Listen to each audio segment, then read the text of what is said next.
Peter Obi, the presidential candidate of the Labour Party in the 2023 presidential election, has vowed that he will contest in the 2027 presidential election whether he gets the ADC Coalition ticket or not. Peter Obi served this notice in Ilorin, Kwara State, in an exclusive interview with Daily Trust newspaper.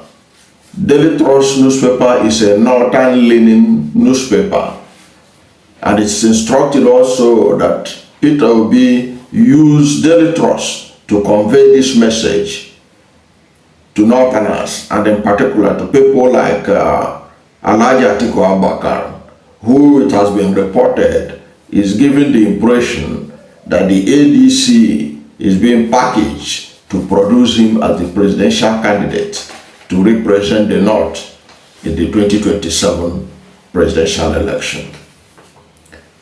So that is why it is important that Peter Obi is making this assertion through a northern newspaper in an exclusive interview in Ilorin. Now, Peter Obi also, in that breath, asked the African Democratic Congress, ADC, that they should zone the 2027 presidency, the 2027 presidential ticket of the coalition to the southern Nigerians, saying that, and I quote, "Why should we have a northerner again when we can easily allow the South to complete their tenure, to promote unity and cohesiveness, and afterward our northern brothers can take up their 8 years." End of quote. To this end, the former governor of Anambra State urged the coalition to cede presidential ticket to the South and let us finish the matter from there. Obi, who was represented by the national coordinator of the Obedient Movement, Dr. Yunus Otanko, at the second annual colloquium of Associate Professor Abdulmumin Yakubu Ajia, Abdulmumin Yinka Ajia, a former APC governorship aspirant in Kwara State, described his 2027 chances as very bright, saying he remains a capable and committed leader ready to transform Nigeria. He urged the coalition to use the opportunity provided to do the right thing and avoid repeating the kind of political error that led to the late Moshood Abiola debacle. He said, Obi has already stated that he will contest in 2027 whether we get the coalition ticket or not. So we are not even contemplating whether or not he will run. But when we get to that level, the platform will be revealed, he added. In other words, that interview that Obi had, which Daily Trust revealed so much within a short interview, because one, it was an assurance to the obedience and those who are concerned about Atiku Abubakar hijacking the coalition, that even if Atiku Abubakar hijacked the coalition, Peter Obi is going to be in the race and he's going to run. And again, from what you heard, what I described, what the Daily Trust reported, you can see that Peter Obi has now put his options open. He said Peter Obi will contest unfailingly in 2027. But when the time comes the platform he will contest will be revealed. It will be revealed. Why is that so? This is because the administration of President Bola Ahmed Tinubu, in its efforts to destroy all opposing views or political views in Nigeria, has destroyed the PDP to the level that the People's Democratic Party may not even have a presidential candidate in 2027. He has also done the same thing, destroy the Labour Party to the level that Labour Party may not have a candidate. And even if they have, their candidate is going to have some challenges. For instance, in this channel I told you that the recent viral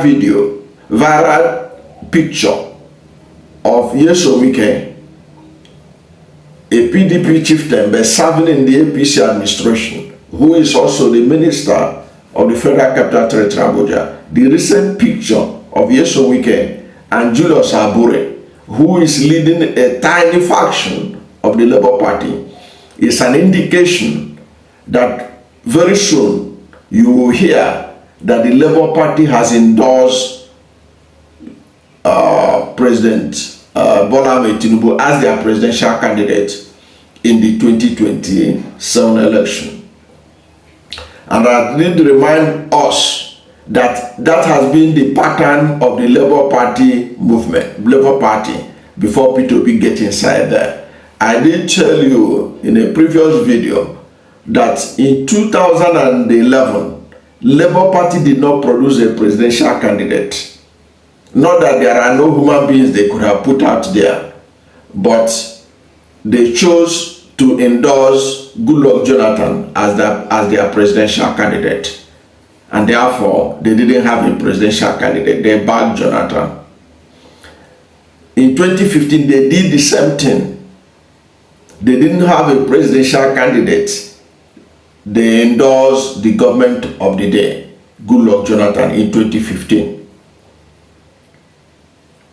And in 2019, when Jonathan was defeated in 2015, in 2019, Buhari's election, because the APC didn't patronize the Labour Party, the leadership of that party at that time, Abukari, his name is Alhaji Abdulkadri Abdul Salam, he and others within the party. At that time, Abure was the national secretary of the party. They decided to, in 2019, because there was no endorsement they could do, because Buhari was not ready to patronize them, APC was not ready to patronize them, they were left to their fate. And what did they do? They presented a presidential candidate. His name is Mohammed Usman Zaki, popularly known as Usman Zaki. He was the presidential candidate of the Labour Party in 2019. You can go and verify. In that election, he got only 5,074 votes in the whole of Nigeria, in the 36 states of the Federation and the Federal Capital Territory Abuja. The Labour Party presidential candidate, Mohammed Usman Zaki, got 5,074 votes. It is this same party that they sell to the highest bidder, usually party in power, that Peter Obi used to win election, as far as most Nigerians were concerned, which was rigged by the electoral umpire and handed to the APC. Even though the Supreme Court has ruled that the APC candidate was duly elected, in the hearts and minds of Nigerians, that election was rigged, and Peter Obi was the victim. So you can imagine a party that got only 5,074 votes in 2019, 4 years later, winning election, national election, with the kind of massive votes that was alleged to have been stolen from Peter Obi. That is where Labour Party has returned back to, with Abure and Wike's picture, indicating that a deal has already been sealed, because their meetings, I believe, had been secret.